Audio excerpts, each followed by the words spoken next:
pitaya.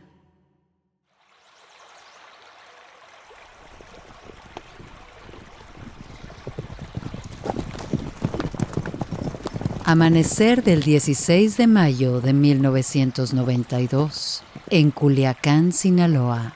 Es el día de una de las muertes que envolvieron la vida de Chalino Sánchez, la suya. Arre pues, soñémosla juntos.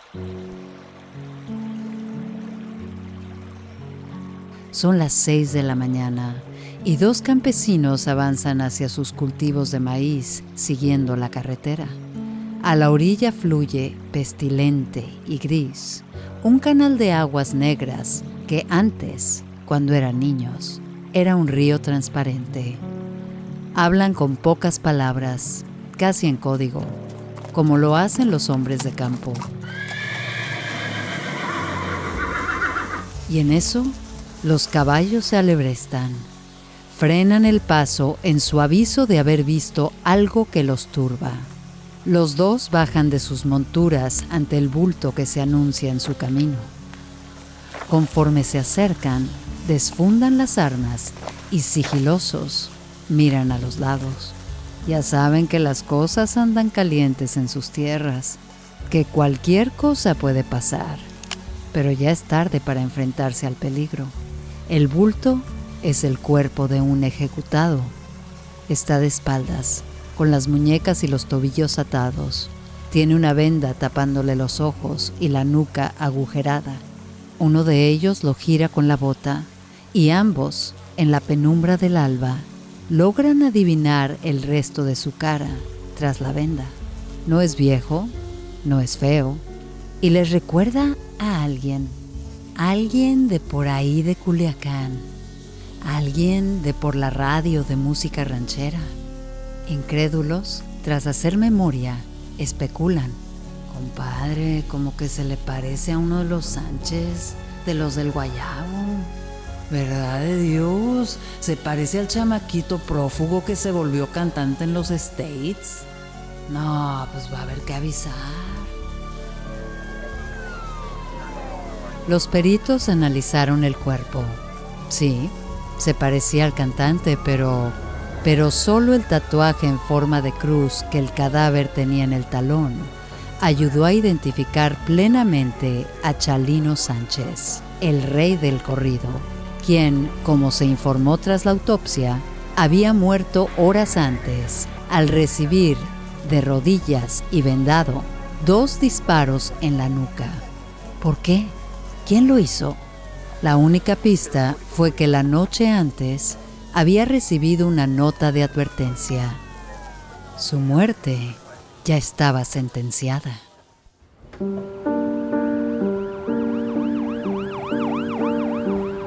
Bienvenidos a Pesadillas Criminales, el podcast donde hablamos de impactantes asesinatos en el mundo latino, encarnando tanto a las víctimas como a los asesinos y asesinas. Soy Arely Arismendi, y si bien ya estamos acostumbrados a un ambiente sangriento, por más que queramos ignorarlo, se queda en nuestra imaginación. Acompáñame a elaborar juntos las muertes que rodearon al famoso cantante de corridos, Chalino Sánchez, incluyendo la suya propia, y que ya forma parte de nuestras pesadillas criminales. ¡No!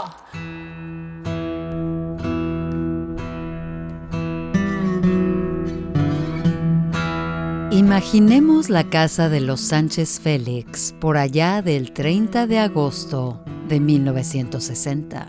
Una casa rural en medio de un páramo, donde el aire corre al igual que las canciones rancheras que se escuchan en el radio de la familia. El padre espera la llegada de su nuevo hijo. Él se llama Santos y tiene una mujer a quien ama, Zenorina Félix. Ese es su nombre. Zenorina acaba de dar a luz a su último hijo. Tienen ya 7. Rosalino. Se va a llamar Rosalino Sánchez Félix. ¿Verdad, bebecito? Ay, Rosalino, qué buen pulmón tienes, plebe. Rosalino Sánchez Félix, desde chiquito, hizo alarde de su buen pulmón y de su buena voz. De esas duras y galleras como papalenques, aunque nadie sospechaba sus enormes aptitudes musicales. Imaginemos, veamos que Rosalino crece en un espacio humilde, compartiendo cama y comida con sus múltiples hermanos, gente de campo acostumbrada a la rudeza de la vida y a la felicidad que solo conocen las familias grandes con todo y su alboroto. Pero cuando Rosalino cumple 4 años, llega a casa una devastadora noticia que le forja el carácter. Imaginemos al hermano mayor, quien trabaja en el campo con su padre, corriendo a casa desde el cultivo. Entra al terreno pidiendo ayuda. Mamá, mi papá se cayó de un árbol y no responde. Plebe, córranle a buscar un médico. Pero córranle que no responde, chinga. Hijos, quiero decirles que de ahora en adelante nos la vamos a tener que ver, pues quién sabe cómo. Pero eso sí, muy unidos, como él hubiera querido, porque el canijo nos va a seguir cuidando desde arriba, ya verán. Santos Sánchez llegó vivo al centro de salud, pero las complicaciones de la caída le dieron muerte. Imaginemos, encabezados por el cura de la parroquia más cercana, una fila de vecinos carga el ataúd hacia el panteón de los Vasitos. Tras de ellos van la viuda y sus hijos. Entre los más chicos va Rosalino, de la mano de su hermanita Juana, una niña también. Es la primera vez que se enfrenta a la muerte, una muerte accidental que lo marcará toda la vida. La muerte de Santos Sánchez, su padre.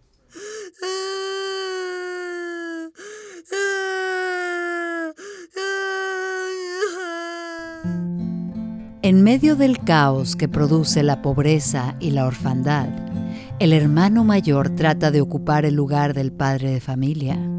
Los Sánchez, hermanos varones en su mayoría, no se dejan vencer por la desventura. Rápidamente, en la zona todos los conocen por su bravura, más cuando en la escuela primaria de Las Flechas, el poblado vecino, Chalino es de los primeros en entrarle a los guamazos, porque nada teme. Los pobladores de El Guayabo y los de Las Flechas empiezan a armarse ante la petición de los jefes del narco que surgen en la región. ¿Para protegerse?, dicen. No, pues sí. El caso es que los hermanos Sánchez se cuidan uno al otro y empiezan a traer armas al cinto. En un momento regresamos con Pesadillas Criminales.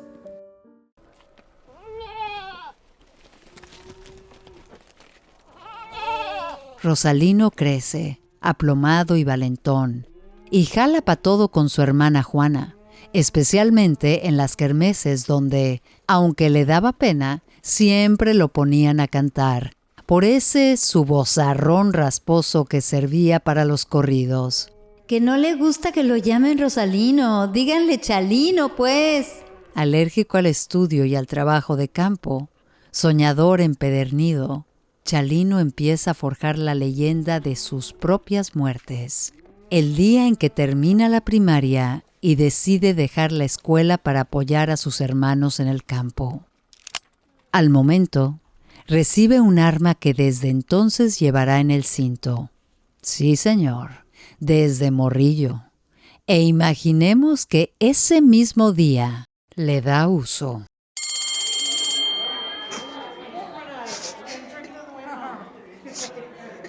Juanita, ¿qué pasó, pues? Mi mamá te anda buscando. Ay, canijo, ¿quién te hizo esto? Nadie. ¿Cómo que nadie? Dime quién. Es que no te puedo decir. Más bien no me quieres decir, porque crees que ese mafiosito de quinta es más cosa que tu hermano. Y eso no es así. Mira, Ve lo que me dieron. Guarda eso.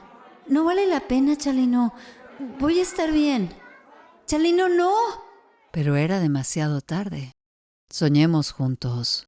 Chalino busca al violador de su hermana en algún páramo de Culiacán entre el Guayabo y las Flechas. Finalmente se encuentran, cada quien montado en su caballo. El violador sabe que el hermanito de la Juana es un bravucón, como los Sánchez, pero no tiene miedo. Para él, es un niñito.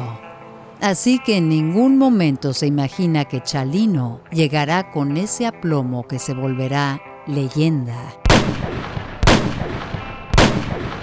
y lo dejará sin vida a la vista de sus compañeros, quienes rápido corren la voz de que fue Chalino quien mató al hijo del capo.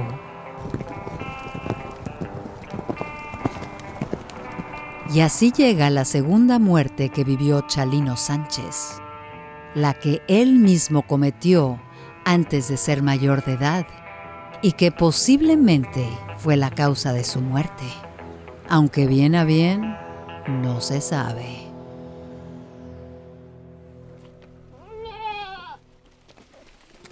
Ahora vas a tener que irte lejos, mijo. Si te quedas aquí, se te van a regresar los plomos. Ya tengo suficiente con ser viuda. No quiero un hijo muerto. Ándale, empaca tus chivas. Te me vas a Baja California y de ahí, ya sabes. En 1977, Chalino cruza ilegalmente hacia Estados Unidos. Llega a Coachella, trabaja en el campo como jornalero y mientras va pasando la adolescencia y llega a su mayoría de edad, logra establecerse. Algunos de los hermanos Sánchez también migran. No ven condiciones para quedarse en el Guayabo, así que empiezan a reunirse en California. Chalino retoma contacto con su hermano Armando y con su hermana, quien, Chalino, mira, te presento a mi amiga Marisela.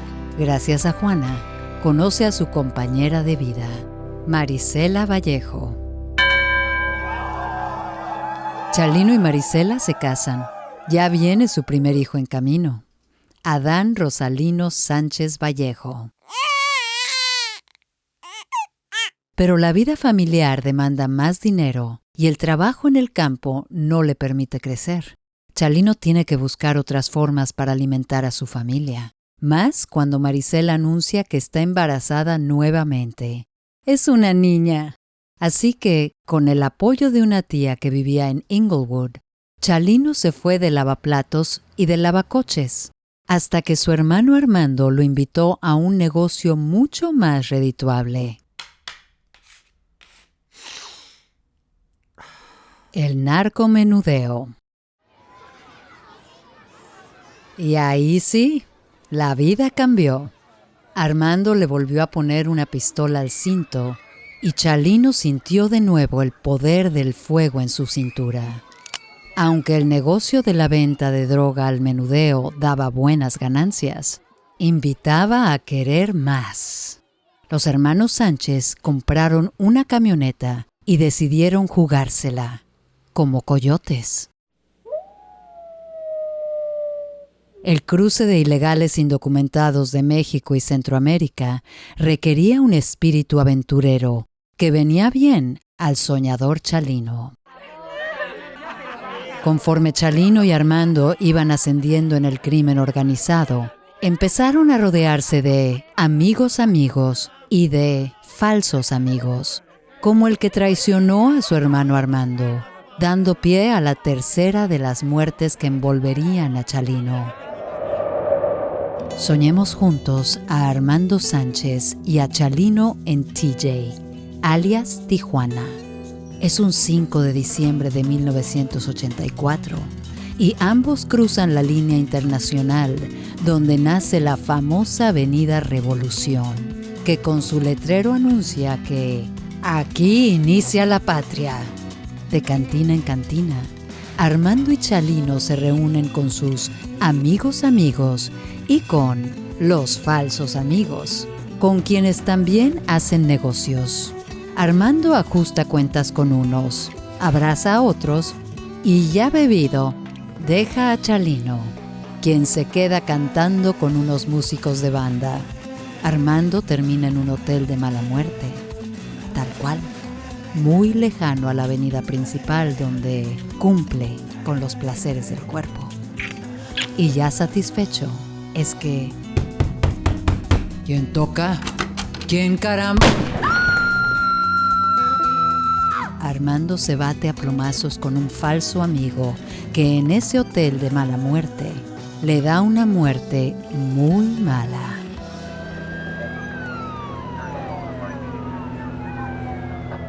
Chalino, tienes que pelarte. ¡Córrele! Y ahora pues, calmada, si estamos pisteando. Acaban de matar a Armando. Vienen por ti. Pélate, te digo. Antes de que acabe el 5 de diciembre, y mientras el cuerpo de Armando es investigado por la policía de Tijuana, Chalino da media vuelta en la avenida Revolución y, como puede, deja atrás el letrero que anuncia: aquí empieza la patria. Adentrándose en territorio americano, llega a Los Ángeles y llama a Marisela. Le dice que tendrá que esconderse ahí por un tiempo. En un cuarto rentado, mira su arma pensando en vengar la muerte de Armando, hasta que la guarda en un cajón y llora. Lo llora tanto que hasta se le sale una canción. A él, que nunca le había dado por escribir canciones, y menos por andar chillando. En Los Ángeles, Chalino consigue trabajo vendiendo autos usados hasta que seguramente quiso tomar venganza y volvió a México, donde rápidamente lo metieron a la cárcel de La Mesa, en Baja California. Su condena era leve, nomás por narcomenudeo y tráfico ilegal de personas. Rodeado de narcotraficantes de peso pesado e invadido por la nostalgia y el duelo de su hermano, empieza a encontrar su verdadero destino: escribir letras de canciones. Lo hace para pasar el tiempo, y aunque muchas veces soñó con ser cantante, nunca pensó que rápidamente lograría fama. Cuentan los que ahí estuvieron que Chalino era capaz de componer una canción en una ida al baño. En los meses que estuvo preso, logró un repertorio de corridos que contaban las arriesgadas historias de los que ahí conoció. Tras haber cumplido 8 meses de condena, imaginemos que Chalino sale del penal de La Mesa y vuelve a Coachella con Marisela y sus hijos. Adán Chalino recibe a un nuevo papá, un papá cantante, pero eso sí, con su arma puesta en el cinto. Nunca la guardó en el cajón. Ni modo. Seas o no talentoso, de la música es difícil vivir. Y Marisela necesitaba un compañero proveedor, y Chalino quería que estuviera feliz. Así que consiguió trabajo lavando platos, pero fue poco tiempo. Gracias a la fama que empezaba a tener, fue contactado por diferentes capos que le pedían que les escribiera un corrido que los representara, que contara sus hazañas, que mandara mensajes.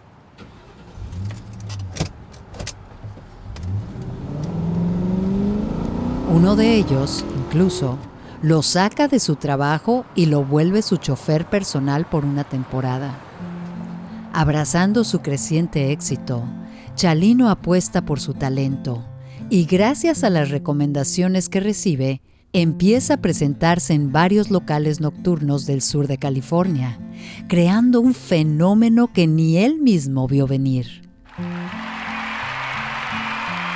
Imaginemos que en sus presentaciones vende boletos como nadie. Chalino graba sus propias canciones en cassettes que él mismo vende duplicando sus ganancias cada noche. Y entonces resulta que sí puede vivir de su música, la cual, sin haberse escuchado en ninguna radio, ni haber sido grabada por ninguna disquera, empieza a ser conocida en la comunidad mexicano-estadounidense, quien lo canta en todo el sur de California. Independiente y libre, cada vez tiene más encargos para componer narcocorridos, donde cuenta como nadie las historias de los cárteles. Pero ser independiente es limitarse, dicen. Así que llegando los años 90, en los estudios San Ángel, graba su primer demo profesional con canciones más personales, como el corrido a Armando Sánchez. Aquella canción primera que llorara por su hermano asesinado. El corrido de Armando y la historia que la rodea hizo que su leyenda se expandiera por toda la frontera: Texas, Arizona, Sonora, Tijuana. Las presentaciones lo hacen cruzar de lado a lado y lo van acercando de nuevo a su lugar de origen, a Culiacán, Sinaloa. Aunque él sabe que si vuelve a Culiacán, lo van a matar por lo que hizo de morrillo.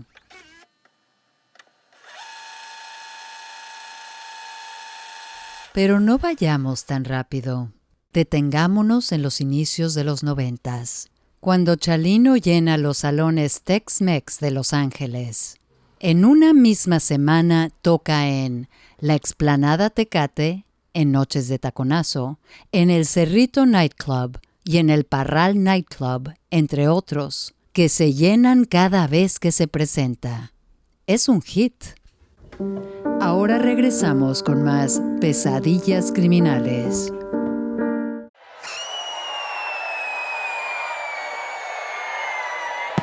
Y así llega 1992, cuando en los primeros días de enero es contratado para presentarse en unos 15 años en el tranquilo Compton, California. En los poblados vecinos se corre la voz, como pólvora maldita, de que Chalino va a presentarse. E imaginemos que el salón de fiestas se inunda de desconocidos. Y cuando ya hay un lleno total, surge el portazo. Lo que era una fiesta privada se vuelve pública y el lugar se colapsa desbordándose de fans que cantan sus canciones. Al día siguiente, toda California se entera de quién es Chalino Sánchez, a quienes bautizan el rey del corrido. Pero su fama se vuelve mayor cuando días más tarde, tocando en Coachella, llega a su presentación un pistolero ebrio y dado de sí. Imaginemos, es 24 de enero de 1992. El restaurante bar Plaza Los Arcos de Coachella anuncia la tocada de Chalino Sánchez. Hay 400 personas en el lugar, lleno total. Chalino sale acompañado del grupo Los Amables del Norte. Y tras tocar algunas canciones, del público surge un vato de como unos 35 años, quien presume airoso su arma, calibre 25. En medio de la bulla, le exige un corrido que Chalino no conoce. Chalino ve el arma en alto y le pide que lo aguante a terminar su repertorio, que se esté tranquilo, pero como cuenta Lupillo Rivera y confirman otros, el tipo se puso loco y que le dijo algo así como: Chalino, cántame mi canción o va a haber bronca. Y resulta que, sin querer darle mucha atención, que Chalino se gira hacia el acordeonero de Los Amables del Norte. Pero en cuanto le da la espalda a quien después sabremos que se llama Edward Alvarado Gallegos, el loco carga el revólver calibre 25, camina al escenario y sin pudor alguno. No, pues se armó la grande. Chalino desfundó su arma cuando sintió 2 impactos de bala en su torso, pero su pistola se trabó y solamente alcanzó a reaccionar arrojándosela al hombre, golpeándolo en la cara. Estaba tan cerca de él que claro que le dio. Aturdido, Edward continuó disparando. Chalino estaba a punto de desmayarse. Días más tarde declararía recordando ese momento: empecé a mirar nublado luego. Yo nomás miraba los sombreros blancos de la gente corriendo, pero yo no sabía quién me estaba tirando porque yo estaba volteado. El acordeonista de los Amables del Norte recibió un balazo que casi lo mata. 7 personas más fueron heridas. Y sí, hubo un muerto. La tercera muerte que envuelve a Chalino Sánchez es la de un fan. Y casi que también la suya, porque Chalino, con 2 tiros en el pecho, tenía perforado el pulmón izquierdo y durante 10 días se batió a duelo con la muerte. Incluso, los medios ya lo habían dado por cadáver y en varios diarios y canales de comunicación su velorio estaba siendo preparado, hasta que le gana la vida y que se recupera. Y que tras recuperarse, su leyenda se hace más grande. Aunque débil, retoma su gira en California. Sin duda, el haberse batido con la muerte, más su talento, hizo que en 1992 Chalino Sánchez fuera el cantante más popular de todo el norte de México. Y ya con el éxito encima, su carrera brillaba junto a la de Jenny Rivera y junto a Lupillo, quien desde antes de Coachella era su amigo del alma.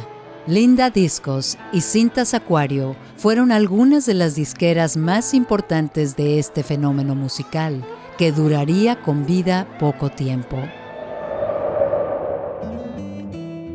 La leyenda ya había conquistado la frontera, y pese a que sabía lo riesgoso que era, lo esperaban en mayo en Culiacán. Y él confirmó la fecha. Hacía tiempo que Chalino había dejado su tierra natal y quería volver. Después de su atentado en Coachella, entendía que quizás Edward no era solo un fan exigente, sino alguien pagado desde México, donde lo querían muerto. Además, en Sinaloa las cosas estaban calientes. Pero, ¿cuándo habían estado frías? ¿Y cuándo Chalino Sánchez había sido un sacón que elude sus compromisos? Pues nunca. Así que confirmó la fecha y llegó a Culiacán para dar su concierto el 15 de mayo de 1992.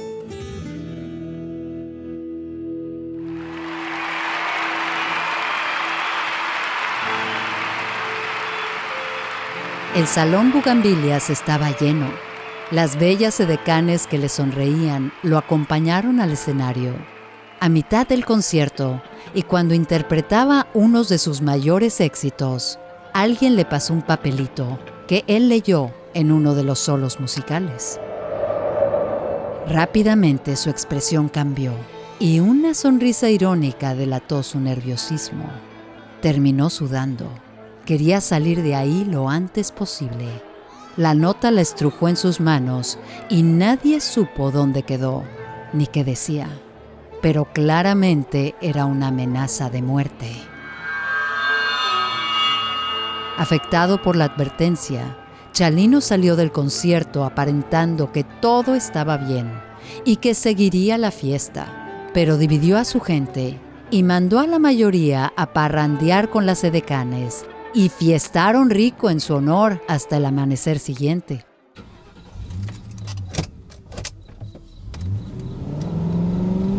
Mientras tanto, Chalino, con su hermano y unos amigos cercanos, tomaron otro rumbo. Unos dicen que fue trasladado en una camioneta llena de guayabas, justo para esconderlo.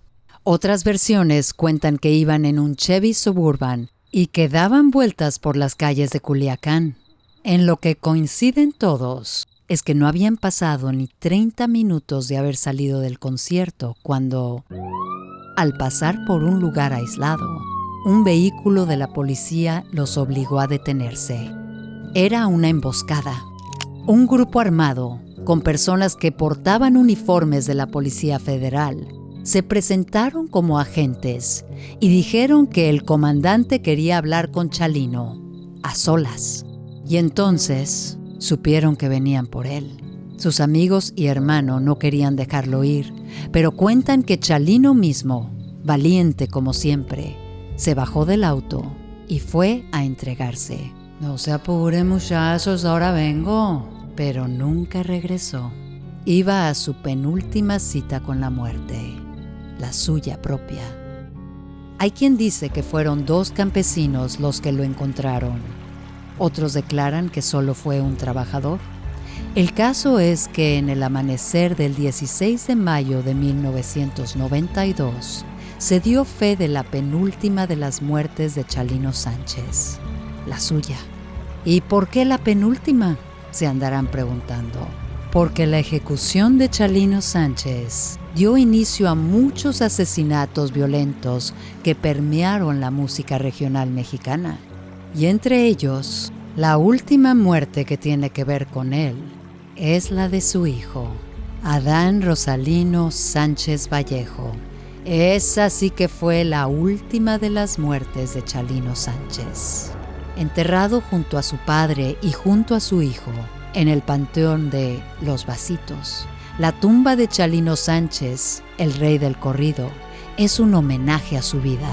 Está decorado con un mural que lo une a las muertes que él sufrió en vida y a las que tuvo que velar después de muerto.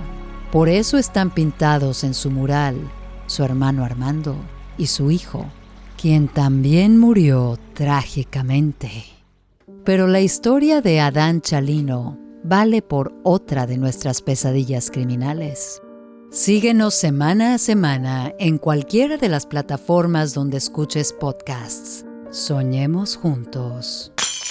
¡No! Si te gustó este episodio, no dudes en compartirlo, seguirnos y darnos like. Una producción de Pitaya Entertainment. Guión y contenido, Itzia Pintado. Guionistas invitados, Diego Castillo y Gabriela Pérez Lau. Producción, Santiago León. Y la narración, de su servidora, Yareli Arismendi. Pitaya.